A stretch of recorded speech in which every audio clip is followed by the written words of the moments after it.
just heard your aunt speaking about how no tourists coming into a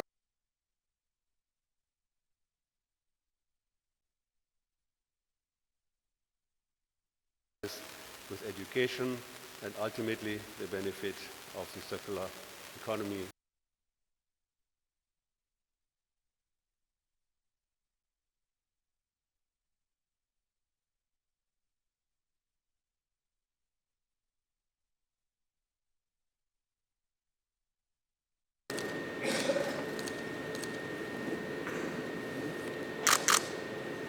I am pleased to join you today at this national workshop, which brings together education leaders, youth representatives, civil society and development partners to address one of the most pressing challenges of our time: how we produce, consume and manage resources, particularly food.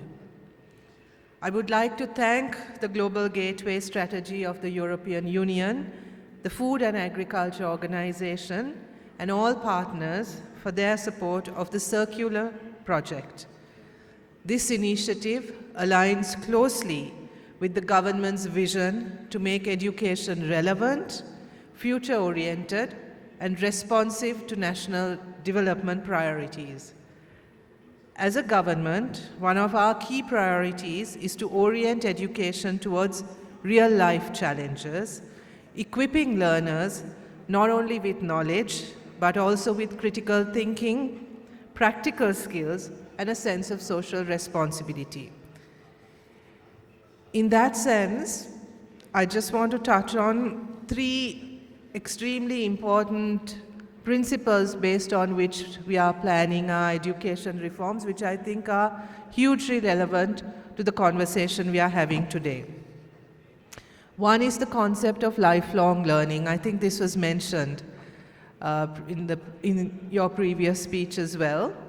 For us, we consider education not as something that is relevant to a particular age group or development period, but something that all of us have to engage in continuously.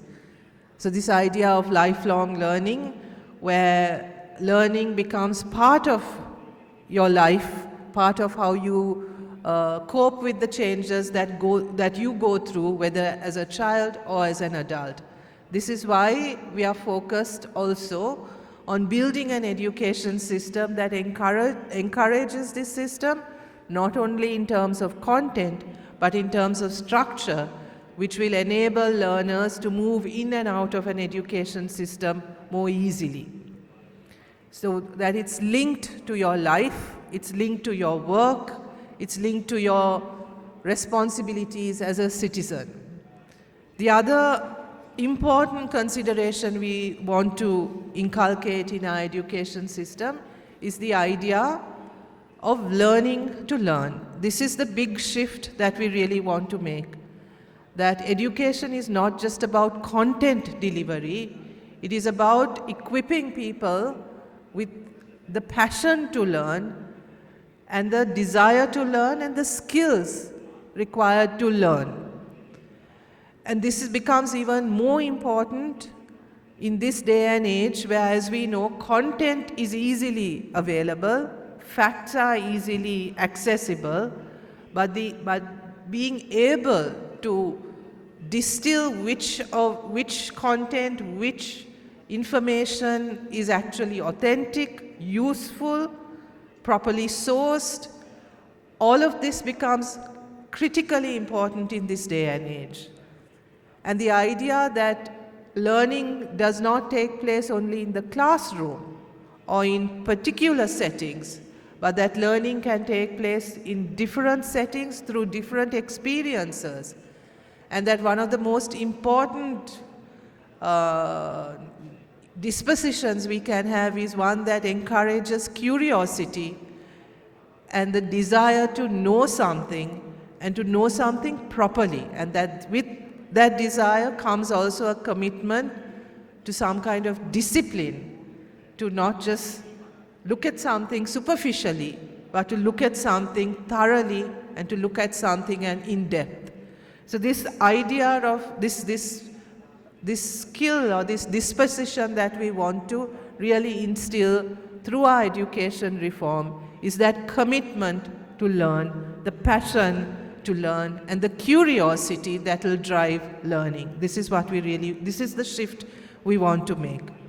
And the other most important thing, and I think this is also relevant here, is that education is not just about individual mobility or making a success of your life or simply acquiring the skills for a job. Yes, those are important. Those are not things to be taken lightly. All of us need to live. All of us have dreams, personal aspirations. All of that is extremely crucial and important, and education must equip people with those skills. But education has a responsibility that goes beyond the individual. And that is the transformative potential of an educated society. A society where citizens are equipped with the skills, with the attitudes that make them feel a sense of belonging, sense of shared responsibility, sense of commitment to each other and to the environment. And I think these are really important for the conversation we are having today, because if we are to think about circular economy, particularly in the food sector, that does require a sensitivity towards others, sensitivity towards an environment, and a huge sense of social and civic responsibility. And this is one of the most powerful things that a good education system can deliver, and this is what we are once again committed to. Listening to you speak, I'm throwing away my prepared speech. I hope that's all right. Listening to you speak, I was actually reminded of my grandmother. I think she passed on many years ago. She was an expert on the circular economy when it comes to food waste. I remember as children, as grandchildren, sitting with her in the kitchen, around the kitchen table, helping her turn all kinds of things that we would have thrown away into jams, chutneys, juices. We were, as children, given the responsibility of doing the chopping and the cleaning and all of that. Nothing did she throw away. I remember her making a wonderful stewed fruit out of passion fruit skin. Right? Because passion fruit skin was, after you make the juice, you use the passion fruit to make something else. I grew up in the 70s and 80s where supermarkets weren't as readily accessible or available as they are now, and where delicacies like stewed fruits or prunes and peaches were sort of luxuries. But I remember my grandmother's stewed passion fruit skins, which were a good substitute for peaches. Lovely to eat with her homemade ice cream. I don't know if there are maybe people of my age group in this room. In those days, in the 70s and 80s, milk was delivered by the Elephant House milkman, who would come with the bottles. You left the bottle out in the morning and the bottle would be replaced. And the bottles had a foil top, different colors, pink, purple, green, yellow, those golden tops. My grandmother collected those tops, and she would make decorations to hang around the house with those tops, especially for the windows, so they would dangle along the windows. Nothing was thrown. Every food, and we were taught at an early age, you serve only what you eat, and you do not serve anything more. You finish your plate, you clean your plate, and you do not get up from the table till you finish everything that you served onto the plate. We were taught that in the kitchen, especially as girls, because of course we were socialized into thinking our primary role was in the kitchen, that when you go marketing, you go with a list. You buy what is available, you bring it back, and then you arrange the kitchen so that you use what you brought, what was left first, and you push the new stuff to the back so that you consume, you don't waste anything. I find myself doing this even today, and I'm thinking what a profound influence my grandmother and my mother had. I mean, we cursed her, we complained, we really fidgeted as young children when we were asked to do these things, but I can feel that training in how I organize my kitchen as well. But what I want to point out here is that this circular economy, this food waste, takes a lot of effort, takes a lot of time. It's necessary, it's important, but there's labor involved. And you have to have time for this labor. In the 70s and 80s, my grandmother lived in the kind of situation where she had the time to do this, where the conditions of life were very different, where food making, food processing was very much an activity on which you invested time, and that was okay. But today, I'm not sure that those conditions exist in quite the same way, and that's, I think, the challenge we have to face. So even though I grew up with women who dinned this idea of not wasting into my head, I find myself taking those shortcuts and invariably feeling guilty about it because it's so ingrained. But I think this is the experience for many of us. So I think we also need to look not just at the information and the skills necessary for this, but creating the conditions that enable us to actually follow through with this. And this is what is necessary. This is where I think we really have to understand the time, the labor that is involved in care work, in food preparation, in the kitchen, and that this burden is often almost taken by women who today are dealing with multiple responsibilities and rushing from one task to the other, and often having to take shortcuts which are not very conducive to maintaining this kind of system that is so essential for our world and for responsible living. So we really need to look at those conditions and to look at the ways in which we can enable these practices in our homes and lives. I was handed this, I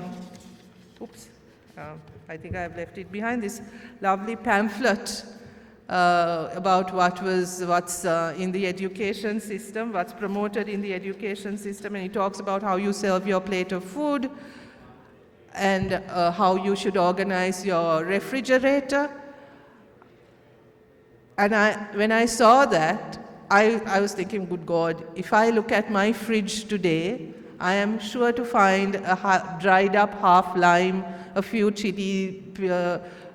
dried up chilies, half a tomato, something that I've just tucked away into the fridge and forgotten about because I just don't have the time to clean my fridge and because I don't have the time to plan my meals the way I would usually have done. Right? I think looking into any refrigerator in a Sri Lankan home, you will find this. Bits of grated coconut, bits of chili, half a tomato, a few dried up limes. Any Sri Lankan fridge, I can assure you, you will find these items. Right? Because we simply do not any longer have the same kind of time to plan our meals or our kitchens or our refrigerators in the way that we should. So I think these are things that we really need to talk about. These are things we really need. This is what we need to bring into our education, but really look at the conditions that prevent us from doing this. We can't go back to the 70s and 80s where time is a luxury and where we all had time for, sitting around the kitchen table and gathering and doing these things together. But we need to find other ways also in which we can do this, and we really need to understand that environmentally sensitive and friendly and responsible ways of doing things requires work, requires labor, and we must make sure that that labor is fairly distributed within the household, so that it's not always the grandmothers and mothers who are then, and the daughters and the wives who are burdened with this responsibility. This is also something that I think we really need to take into account. So I can assure you these are really important principles and lessons for us to think about in our education system. But it's not just by introducing a module or a lesson in the classroom. It's again a disposition that we need to encourage, and practices that we bring into our lives, and practices that become part of our everyday, and a sense of living in this world, and a sense of responsibility that we need to inculcate. So I encourage all of you to think about these things, move beyond the statements and the rhetoric to actually how do we make this happen in our lives and make this have an impact on our lives. So thank you, all of you. Maybe I should go back to my notes and see whether I left out something I should have probably said.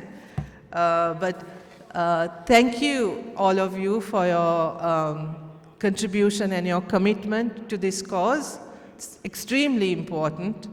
It's extremely important, and I think we are in a, even the tourism sector, our hotel industry needs to take these things into account. So this is not something we can afford to ignore. Food security is going to be one of, and nutrition, we talked about this yesterday, Emma, is something that is critical for the well-being of our citizens. So thank you again for this initiative, and you can be assured of the full support of our government, and particularly the Ministry of Education in this effort. Thank you so much.